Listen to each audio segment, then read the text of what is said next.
we all go to the beach? Beach! Yeah. All right. Can we have like? Yeah, Can we do something for the fourth? What? Can we do something for the fourth? There is Well, some. I put something in There's some there. time. Party. What? No first and the fourth, right? No fourth. I just want to show you something here. Yeah. This is the first. This is the first lecture. This is the first lecture. Had a sale. Had a sale. I go hang on. Jared, you It's so. This is good. Cool. Wait, that's impossible. Wait, what? Independence from homework. But there's still our projects due that day, That's not right? homework, that's your project. And the PA is for Tuesday, it's for the day after, so that's why. What a gift! Thank you so much. I know it's a little, but it's something. That's like It means a lot. It does mean a lot. Don't try to like me. You're very empowering. And then Wednesday, Don't place- speaker. Yeah, Wednesday we have the speaker. Really super speaker. I told him that the students looked at his website and they're like extremely excited. Wait, What was yeah. it? The roller coaster tycoon one. Yeah. Who didn't freak out about that about? Okay. I loved it. I also like Facebook Oregon Trail. I used to play that. It was Civilization 3. great. Also. Facebook Oregon Trail? It was so good. On Civilization. Facebook. Can you still play Yeah, it? but it's We should play it. All right. Lunchtime. Let us go on. the Facebook. We are now going to look at, let me just restore this. I'd always die. Cholera. Like my family would always make it, and I would always die. What did you have? Cholera, or what did you have? Dysentery, or Something different every time. Sometimes rattlesnake. Sometimes I drown. Talk the wagon and float. Sometimes I just choke on my Now we feet. know that 1800 Jared would not survive any situation. Okay, we will continue now. So I'm looking at one of your favorite models, the JBS 2011 PA3 model, which had only a few classes in it. This class, which basically represented the disk with its position and its radius, had operations for finding what's near it and what's inside and so on. And I started, because I wanted to understand how it worked, I started to write some tests for it. It's a very good way, if you get a library from somebody else, if you're trying to figure out how it works, to write some tests for it, because you're able to express your belief about how it works and see if it's true. So that's what I did. So here's the disk test. And the first, just looking at the code, I said, okay, the first thing is, oh, I haven't covered this yet, but yes, Michael. Why do you put it into a different package? It's not in a different package. The test Oh, a different directory, you mean? isn't that a package? It's a directory No. and Different directory, same package. Same Yeah. package. Same package? So package is a Java characteristic that says this piece of code belongs to this aggregated bunch of files, basically. But you can have things that are in the same package that are in totally different directories. So therefore, when you import it, it still doesn't matter. Like it'll only import the packages, not the. Right. Directories. However, what the effect of this is that when you build it into a program, into .jars, all the ones that are disposable, that are not part of the prop, are easy to find. So you can omit them. So if your tests become 50% of the bytes of code you've written, you don't want to put them all in the Android. So by putting them separately, it's easier to leave them out. So that's why this technique is used. It's very common. Okay? So anyway, so I looked at it and I said, okay, I haven't mentioned this, but you saw it in the homework, I think. Very often, to run a test, you need what they call test fixtures, which are just data that the test needs to operate on. And every single test needs the same thing or finds it handy, so you don't have to repeat yourself, create a new magic math every time. So you can put in annotation called that before, and basically what this says is that this bit of code is executed every time before a test. Couple of important principles when you write multiple tests like this, or in general, is that every test should be fully independent. So you should not leave information behind in one test in an instance variable and then pick it up here. And the reason is that, as you saw before, when a test fails, you want to rerun that test by itself to see whether you fixed the bug. In fact, newer versions of JUnit have a feature where you may have 10 tests in this class, where it executes them in random order. So it forces you not to have any dependencies. So the fact that there's no dependencies means that obviously needs somewhere else to set up the conditions that the test needs.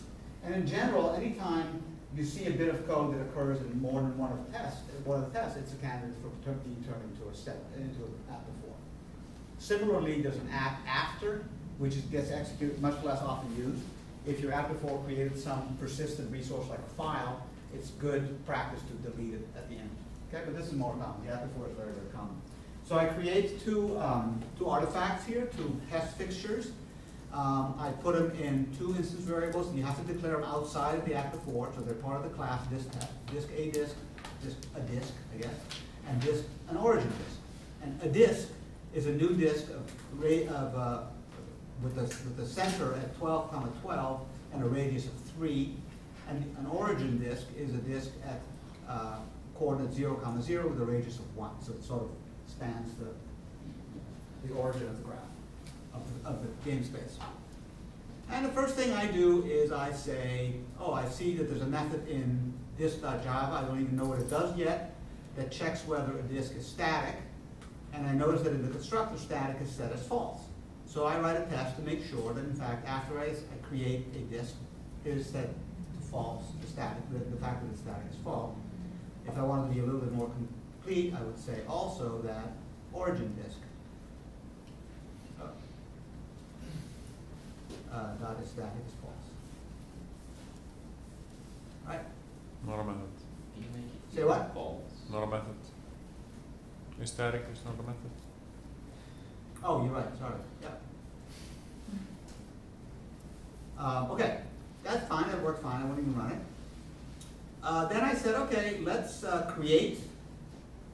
let's check the other parameters. So I'm going to check that r is 1.0, the radius, x is 0.0, and y is 0.0, and I run it. So it just goes here. Sorry, was there a question? No. Oh, yes? Constructors, are they technically following JUnit testing as well? And Yes. if so, how would you implement one? Well, you would not put it inside, well, it depends on what you're trying to check.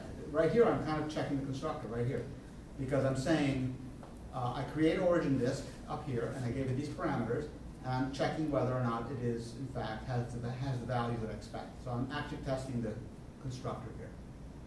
So why can't you test it in the setup test?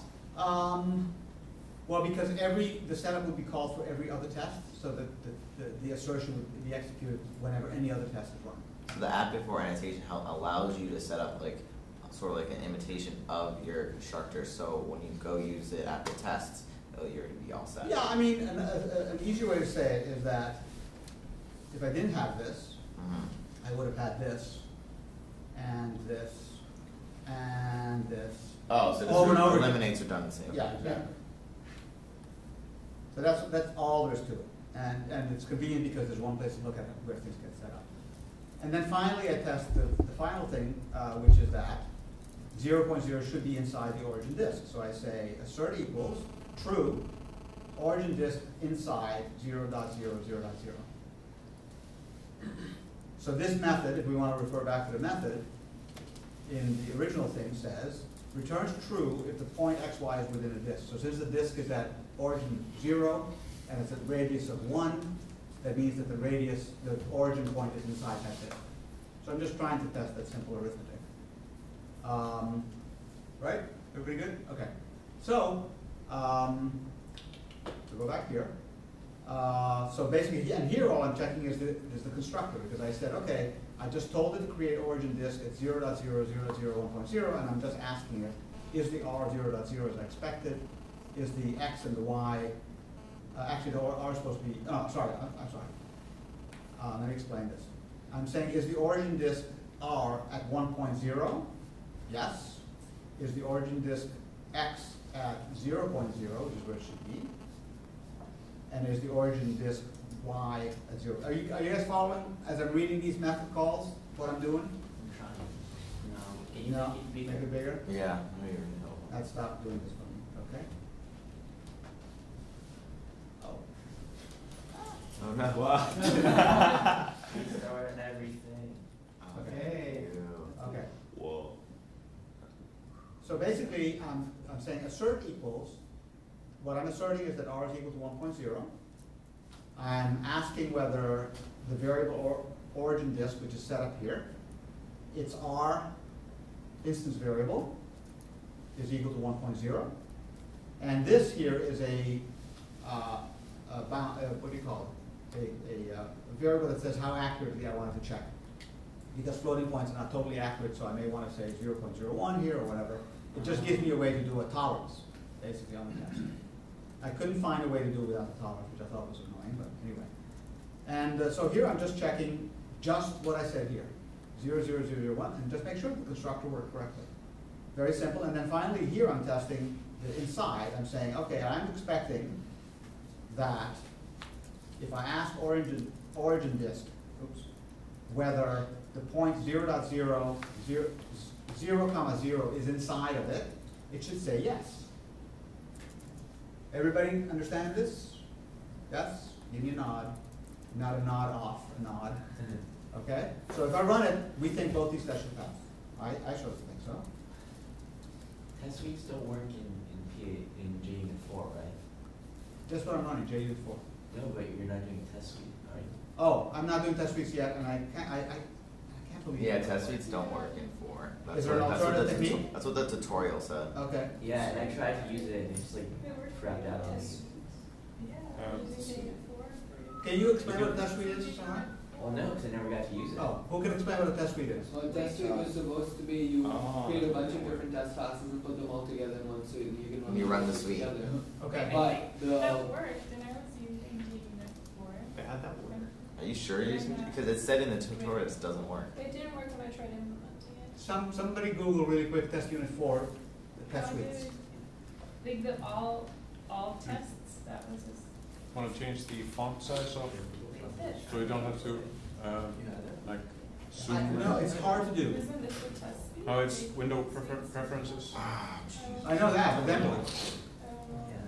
Yeah. You tell me exactly where it is, because there's a million different places to set font. None of them do anything. General appearance, Okay. colors and fonts. Okay. Now, Select editor font and click the edit. I don't know. Editor. Oh, what did I miss? Every time I shut my computer, it takes like an hour for it to Make it big. Editor. Text. text editor block, no? Text font? See what I mean? Yeah, it has to be editor. Text editor block selection font. Yeah, that's it. This one? No, the I'm just trying to This follow one? Yes, my this own one. example. Okay. I don't like you get app before to work. although it's missing. Yeah, it's missing editor. Oh yeah, it is. You did. You did okay. App before doesn't work. Sure, you did. You let's- did I won't X work it out instead of later. applying. Or whatever. Yeah. How come? Okay, so what was the report on test suites and JUnit 4? Anybody? My internet thing. Nothing yet? Okay, Talia, you had a question? Yeah, I'm trying to follow along and make my own app before. Yeah. And when I do so, it says before cannot be resolved to a type. Do I have to import something for it to work? Or? It's capital before? Yeah, the B is capital. And does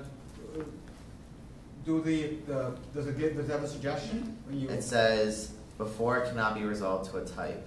And does not have a suggestion when you. Oh wait, import. Never mind. Okay. You have to, Go ahead. you have to create a test suite class, yeah, you did, you had it. Yeah. Where, on the top, import org.junit.runners.suite. Uh-huh. And then you have to do @runwith, parentheses, suite.class. Oh, so I guess they. @suite.suiteclasses, squirrely bracket. And then you make Test. a list of all. Ah, I see, okay. So that basically allows you to create a collection of tests under a name, because you may have 100 tests, and you want to create a test suite to just test the database features, call it a test suite. So the answer is yes, JUnit does work.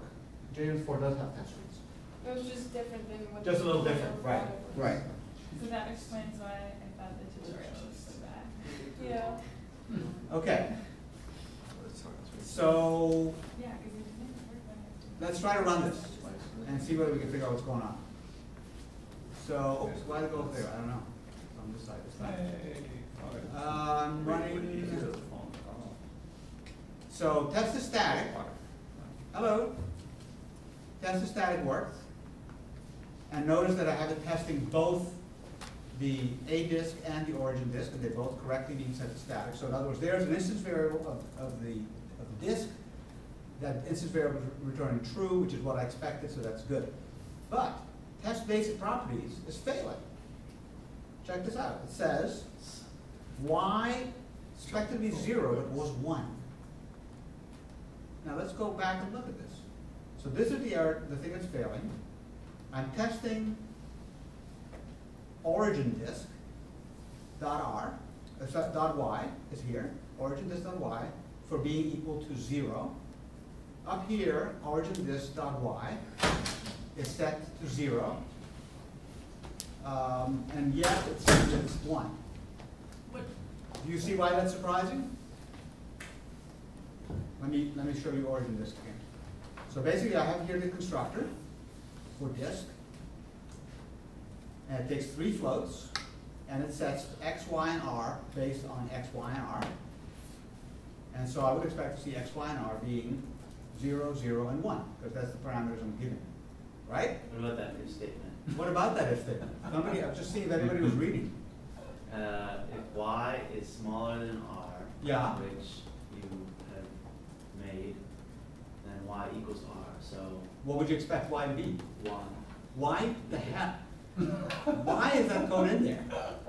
Just to be sneaky. No, it's actually part of, So it's after a this feature. testing found, No, it wasn't this, so it doesn't go below the line. yeah, Yeah, I was playing around with that. I was like, why is it in there? yeah. Oh, that is there? I thought you put that in. No, No. that's Tim's. So that was my code, but it turned out, you can finish the story. Well, no, I came over to him and I said, because I was, you know, like everybody, I said, okay, how hard is it? I said X, said Y, said R. Bam! I mean, I'm testing the most simplest thing as an example, and it's failing. What the hell's going on? And it took me a while because I had blinders on, and this happens to everybody. You have such a strong assumption that you don't even guess that something like that could not be working. It's 3 little variables, and then it turned out to be this way. Ran over here and I said, what's going on with your code? Yep. And he explained what was going on. And so that actually is why, apparently, why the bouncing thing sticks to the top. See, Yeah, it's, so you know what it's happens not there? commented in the Java doc. Yep. Right? So the reason it happens on the other one is then when so it says if it's below 0, make it 0, right? So in the view, what it does is it goes through the loop and it sees where the disk is and creates a new disk given the model positions and then draws it. But you Right? can't. But we're using select it. view coordinates where 0 is at the top. Right, so the thing goes up and it goes above the top, which is actually below 0 in the coordinate, model coordinates. And so it redraws it down there at 0 and it just sits there and it's actually rolling along. It's really going way up high like that. And eventually it'll fall back Oh, down. I've seen it like that. You've seen it do that, right? I've seen it happen, yeah. But I didn't know what the problem was either, you know. So there's 2 errors. One, I probably should have called it something like disk above ground or something. Yeah, yeah. You know, something which makes it clear it can't be below ground. And then also I shouldn't have called it view coordinates. Right. I called it, it's supposed to be only with model coordinates. Yes, the mix up of the coordinates really threw me off because I just wouldn't see that happening. The top is not supposed to be 0. That's just one. That's right, because usually the disks are only supposed to be made in the model. They shouldn't be made in the view. So, because they should be using model coordinates. And if not, go ahead, say what you want to Now I say. try the font again. I Oh, found no, I was going to say, and if nothing else, it should have been documented in the Java doc. That's right, should have been in the Java document, absolutely, yes. I do have a problem with @param X, @param Y, @param R. yes, no comments. That's not adding any information. No, well, that was I all know the that generated. Ah, I didn't yes. even write it. You're right. Oh, that sounds like a words. sentence. That's even worse. Right? Come on. Sorry, okay, you have the new command? Yes. Wow. Okay. It's actually the text font at least as well. So edit size. Okay. Edit this. What are you doing? And then go to 13. Okay. And now hit OK. Was it Microsoft? Yes! Bigger. Better. Bigger, better. Much Strong. better. Okay. Kanye. So there's an example of actually testing, you know, improving my understanding of the code, definitely, possibly identifying a design flaw or a bug. Now let's look at the next one, test inside.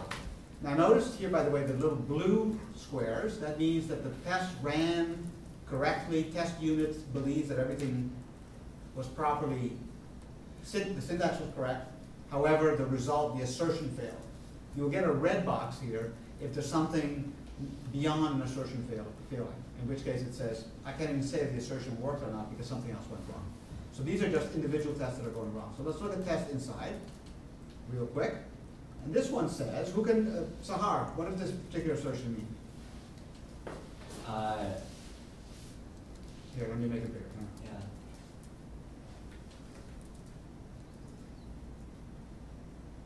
So it's saying, given, are you looking at the assertion that your mouse is at? Okay. This one, yeah. Okay.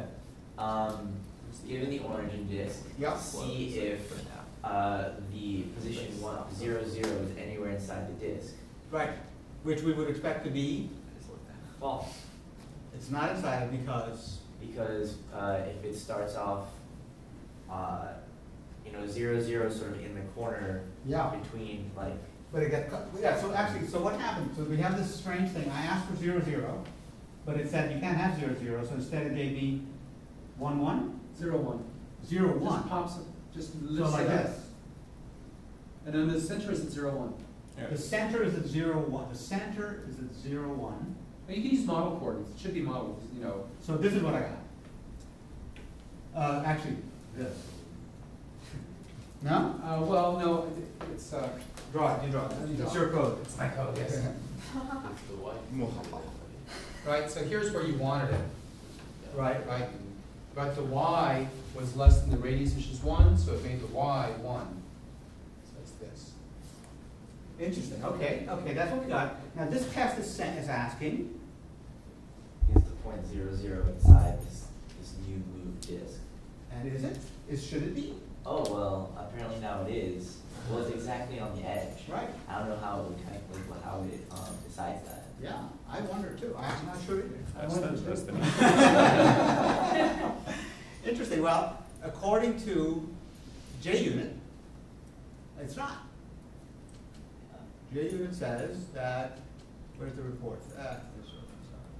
0.0 should be inside the origin disk expected, but it got a false. It said it's not. So let's now go look at the code. And Maybe now your mathematicians can come into play. Inside. You can see here, you can pick inside right off this list. Okay, I'm not going to try to do that. But less than. the question would be, I suppose, first of all, what is correct behavior? Doesn't matter? Is it an edge condition so you can pick your poison? Yeah. Well, it's on the edge. Is the Yeah. edge inside or not? Depends on it's open or closed. Right. Specifically says inside the disk, not inside equals edge. But the edge is 0 thickness. Yeah. So there really isn't I don't know what that is. I think there you have to. It's programmer's prerogative. Well, or Well, I you think have to like, say. well, like, so the reason we have the inside of class is to like test for collisions, right? Yeah. And so let's think there was a square that was also had an edge Yeah. at 0, 0, or like another disk that just barely touched 0, 0. Would they collide or not? And I think intuitively it wouldn't. Would not. Because like, if they're like this, Right. They would just. they can pass through the night. Yeah. But anyway, so I mean, in a way, there's no right answer. But what we've done with this test is we have made visible the assumption. And we can decide if we don't like the assumption, but at least we know now what the assumption is being made, which before we didn't really know because we didn't test it. And you can change the job type now too. You can change the Yeah, job. yeah, Exactly. So it's a pretty interesting case, even though it's very simple. So let me do one more. Can you change it to like testing 0, like test inside? Well, we can put a little epsilon here or something like that. Or you can do the other disk, the A disk. Oh. Oh, that stuff works fine. Oh, you want to see if it works with another one? Is that what you're I asking? want to see if it was just a tiny bit above 0, 0. Oh, yeah, sure. Because maybe we're just assuming that it would, but it doesn't. Okay, good point. Okay, so what we have to change is just start the y not at 0, but at 1 It's point inside location. or 1. Same disk, different test. Now instead of that, let's make another disk because we may be able to use it somewhere else. Yeah. Origin disk prime. X is still 0, 0, but Y becomes 1.0, 1.0, first of all. Right? This we don't expect. We expect to behave exactly the same way. So we'll write another test. You didn't declare it as. Okay, I'll come back. So while Pito's editing, I worked on this JScheme project for a number of years, and every time we found a bug, we would add it to our automated testing. Every time, religiously. And then whenever you compiled and do it to the build, you'd always run all the tests. So every compile ran all the tests. And after a while, we had like a couple hundred. You can go and look at it, a couple hundred tests. And it's really nice. If bugs do come back, you see them, and you feel so confident. You feel I can make big changes. Right, exactly. Your ability, your confidence around refactoring goes through the roof, and you can actually do fundamental changes without fear. And you don't want fear. Fear is bad. Yeah.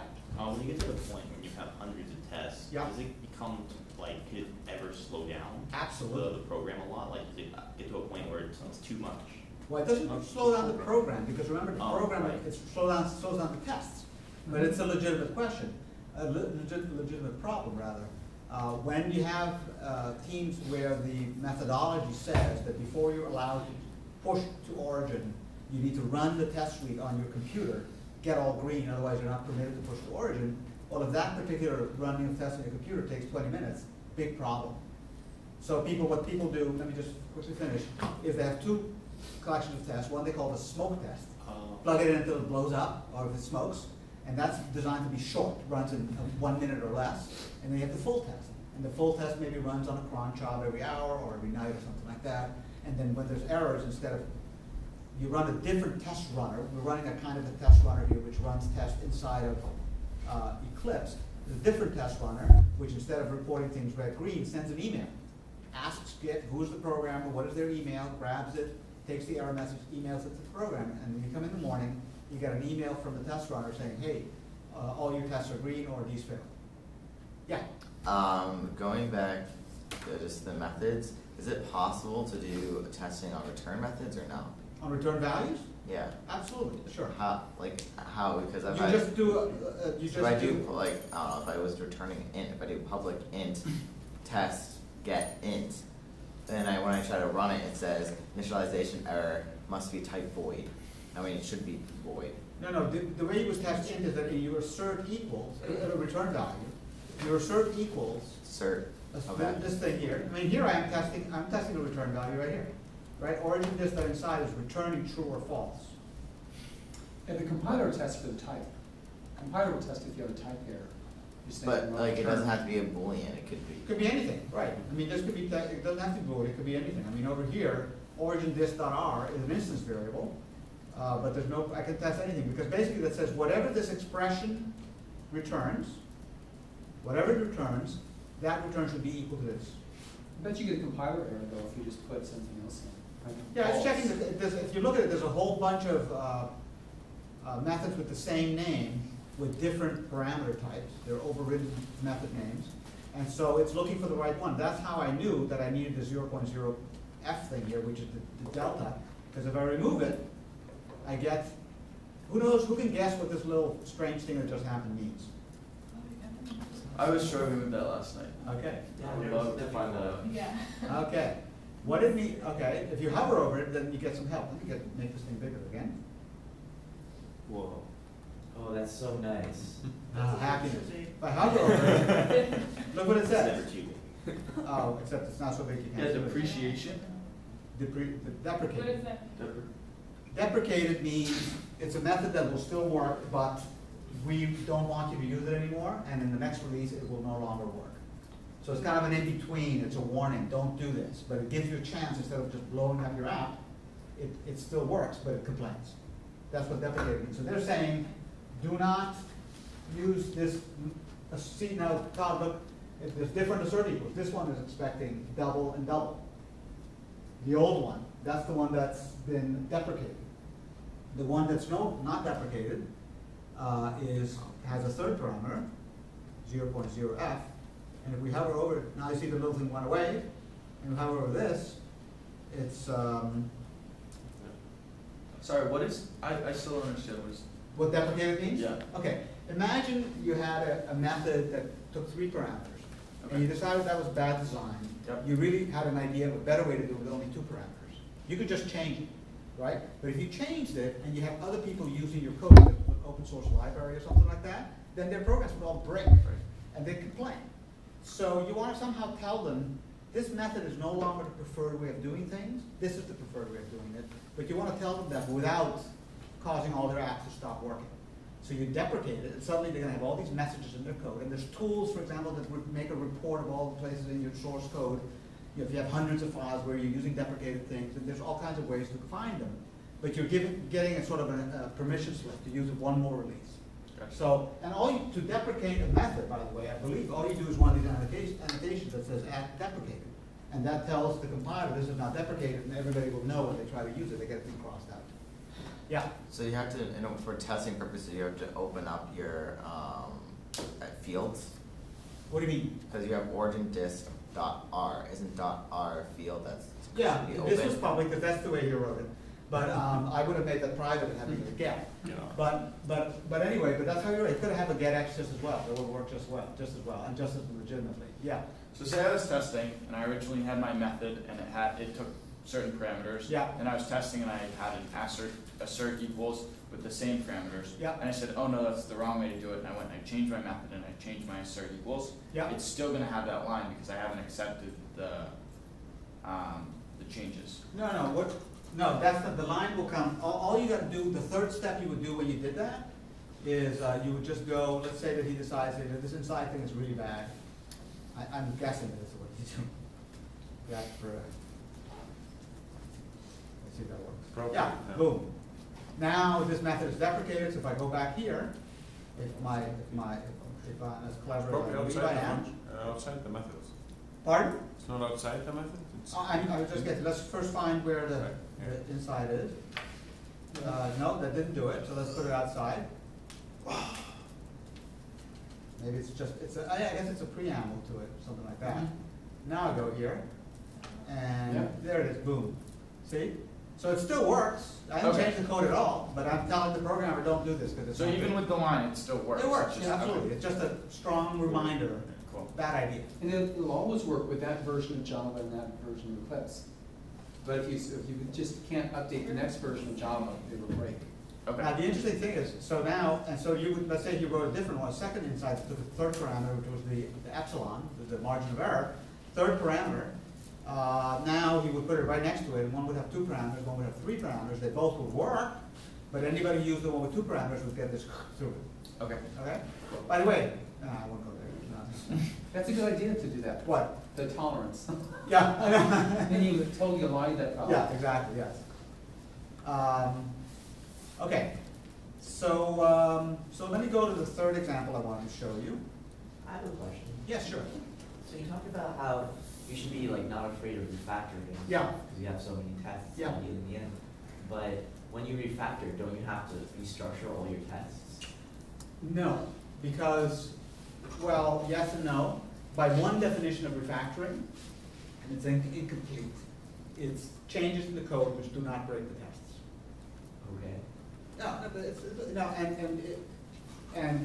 But you're right. And that's true of a lot of kinds of refactoring, depending on, you may have, let me put it this way, you may have a system with 100 classes, okay? And you may have refactoring of one class, which will break the test for that class, because you have to change those, but nothing else breaks. And so you know you did the refactoring correctly. If you had a mistake in your refactoring of that class, then not only will the test for that class break, but other things will break as well. Okay. Okay? So, yeah. I don't think I actually know what refactoring is outside of just renaming things. No, but that's what I'm glad you brought up. Refactoring is, for example, I'll show you a simple example, I did it before, which would be considered refactoring, which is making changes in your code to make it better structured, better designed, in a way that does not in any way change the functionality. So for instance, if I was in this test, and I had been doing this instead,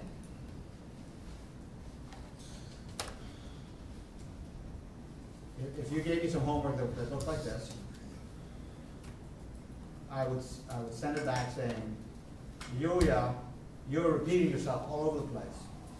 This works, it runs, gives the right answer, it passes all the tests. I would say it smells.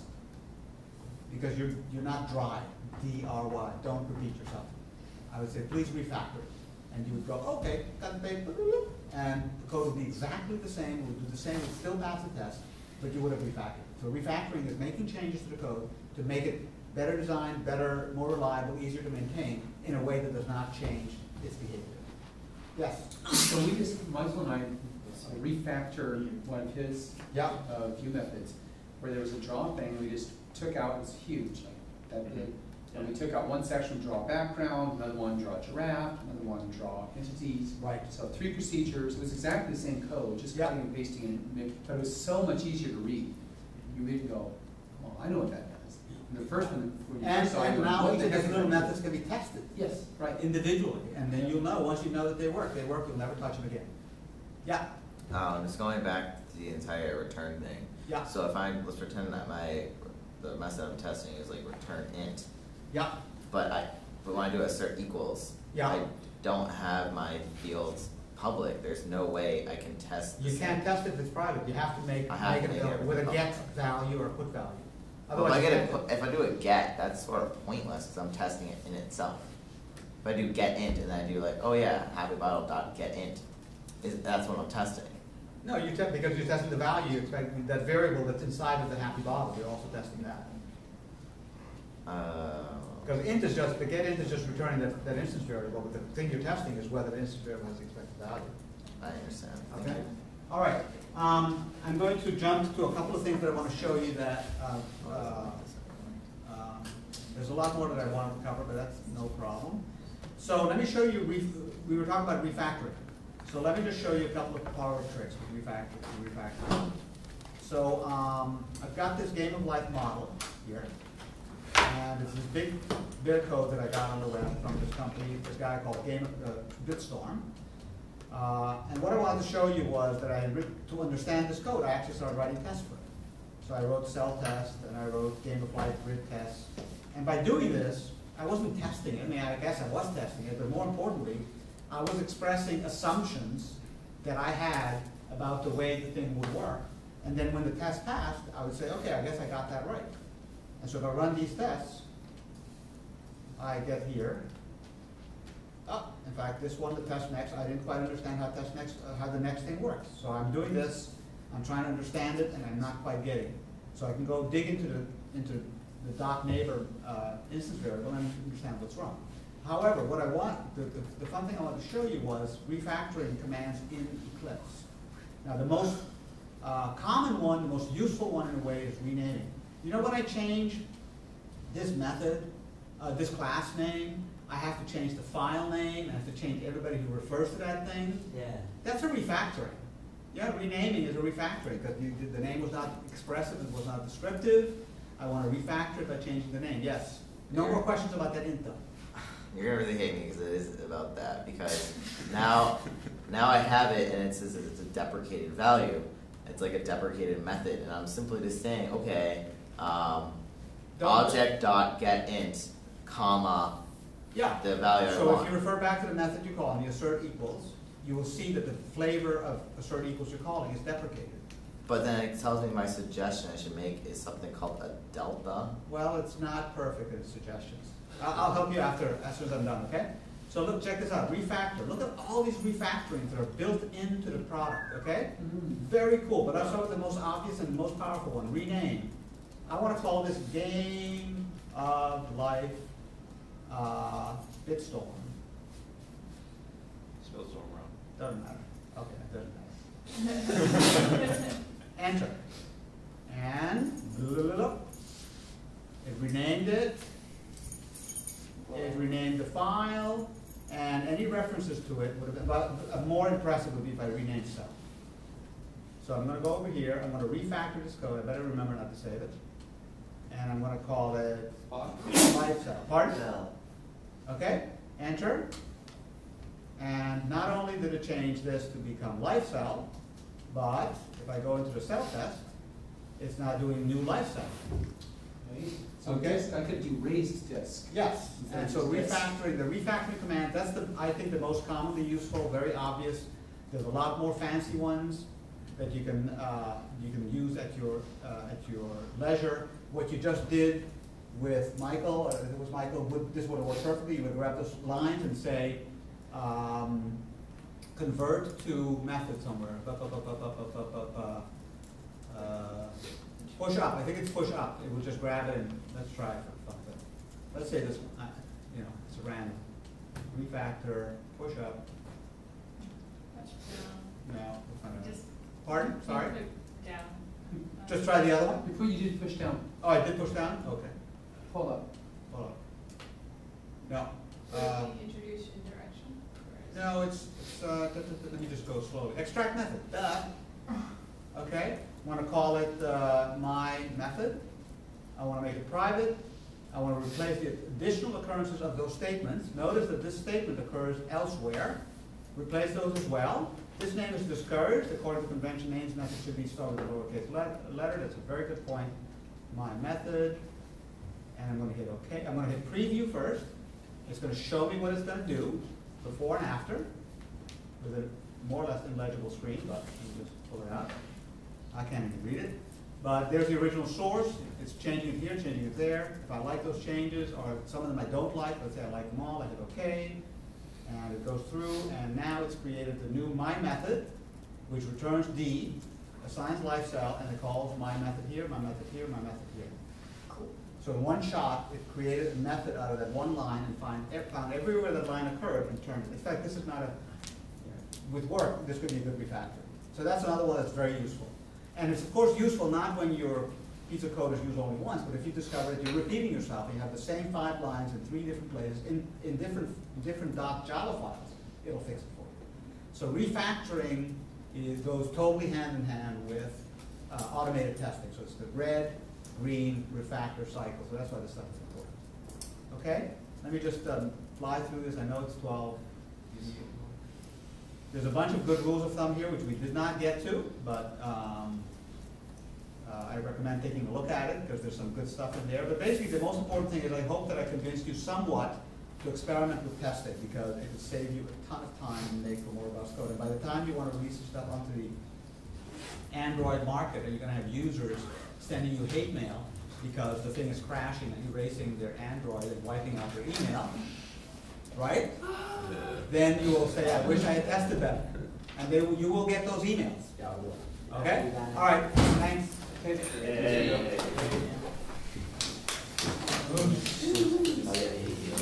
On users. We didn't look at it.